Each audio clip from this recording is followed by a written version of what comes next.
দেখি এইভাবে যখন দাঙ্গা লাগে 100 জনের মধ্যে 90 জন মারা যায় মুসলমান, 10 জন মারা যায় হিন্দু।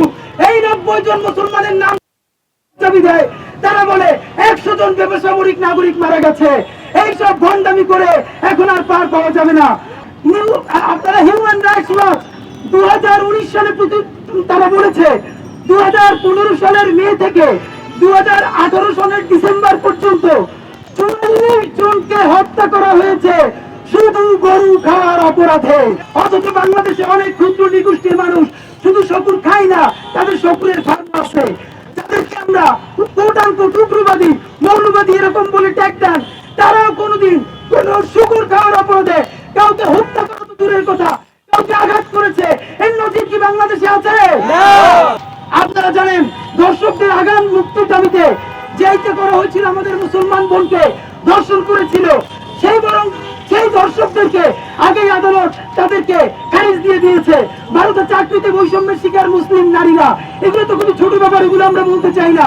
আপনাদেরকে সর্বশেষ দেখাতে চাই, দাঙ্গায় খালাস পেল হিন্দুরা। একটা কথা খেয়াল করেন, গত ভারতের ইতিহাসে যতগুলো দাঙ্গা হয়েছে, প্রত্যেকটা দাঙ্গায় সংক্ষিপ্ত আকারেও যদি কিছু মামলা করা হয়, সেই মামলা থেকে অধিকাংশ ক্ষেত্রে তাদেরকে, যারা এই দাঙ্গা করেছে সেই হিন্দুদেরকে বাদ দিয়ে দেওয়া হয়েছে। আমরা যতবার হিন্দু বলি, আমাদের হিন্দু ভাই বোনদেরকে বলি না, আমরা হিন্দুত্ববাদীদের কথা বলি। আমরা সেই হিন্দুত্ববাদীদের কথা বলি যারা ভারতের চতুর্পাশে প্রত্যেকটা স্বাধীন দেশের সীমান্ত তুলে দিয়ে একটা রাম রাজত্ব প্রতিষ্ঠা করতে চায়।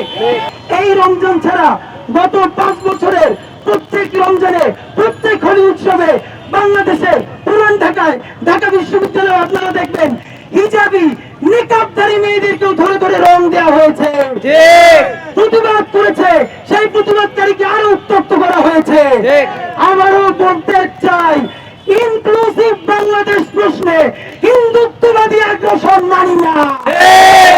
ইনক্লুসিভ বাংলাদেশ চাই, হিন্দু মুসলিম বৌদ্ধ খ্রিস্টান আজীবনের মতো মিলেমিশে আমাদেরকে এই ইনক্লুসিভ বাংলাদেশের প্রশ্নে কোন ধরনের বিচার ছাড়াই শাহবাগের সাথে রিকনসিলিয়েশন করতে বলে তাদেরকে আউট এন্ড আউট দিল্লির দোষর বলে ঘোষণা করছি। বন্ধুরা আমার, যারা ফাঁসিবাদ করলো, গুম করলো, খুন করলো, আয়নাঘর করলো, তাদেরকে পুরো বিচারের আওতায় না এনে রিকনসিলিয়েশন করা মানে হলো আপনি মুসলিমের সাথে আবারও একটা জুলুম। সুতরাং আমরা আপনাদেরকে বলতে চাই, বাংলাদেশ সরকারকে বিনীত অনুরোধ করছি, দেখেন ভারতের ঘটনা আজকে ঘটেছে,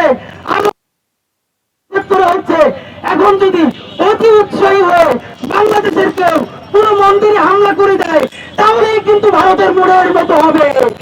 আমরা সেইটা হইতে দেব না। বাংলাদেশকে স্থিতিশীল থাকতে হলে ভারতের 20 কোটি মুসলমানকে শান্তিতে থাকতে দিতে হবে।